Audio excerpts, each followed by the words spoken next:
இல்லைங்க, ஒரு வழியும் தெரிய மாட்டேங்குதுங்க, ஒரு வழியும் திறக்க மாட்டேங்குது, எல்லாம் அடைக்கப்பட்டு இருக்குது. எனக்கு என்னதான் வழின்னு தெரியல அப்படின்னு நினைக்கிறீங்களா? உங்களுடைய பிள்ளைகள் காரியம், கணவருடைய காரியம், உங்களுடைய ஊழிய காரியம், உங்களுடைய குடும்பத்தின் காரியம், என்ன பண்றதுன்னு தெரியல அப்படின்னு நினைக்கிறீங்கல்ல?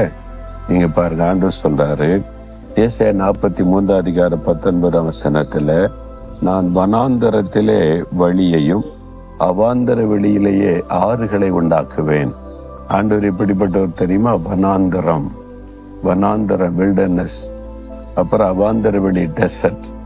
ஆண்டவர் சொல்றாரு, இந்த வனாந்தரம் இருக்குல்ல, அந்த வில்டர்னஸ்ல வழியே இருக்காது. எங்க பேர் ஒரே மாதிரி தான் இருக்கும், ஆள் நடந்து அதிகமாக ஆட்கள் நடமாட்டம் இருக்காதுல்ல, வழியே இருக்காது. ஆண்டவர் சொல்ல, இங்க நான் வழி உண்டாக்குவேன்.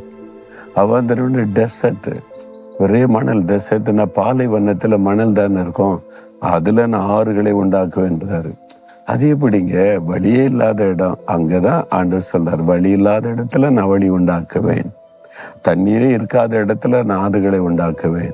அப்படின்னா என்ன அர்த்தம்? முடியாததை முடிய செய்கிற தேவன். உங்க வாழ்க்கையில வனாந்தரமான வாழ்க்கைங்க, பாலைவனம் போல் ஆயிட்டுங்க, ஒரு வழியும் தெரியலங்க நினைக்கிறீங்களா? உங்களுக்கு ஒரு வழி ஆண்டவர் உண்டாக்க போகிறார். உங்களுக்கு ஒரு செழிப்பை கட்டளையிட போகிறார்.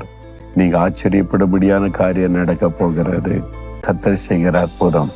எங்கிருந்து உதவி வரும், எப்படி வரும் தெரியாது, ஆண்டவர் செஞ்சு முடிச்சிருவார். வழி இல்லாத இடத்துல வழி உண்டாக்குவார். அவாந்தர் வழியில் ஆறுகளை உண்டாக்குவார். உங்களுக்கு செய்ய மாட்டாரா?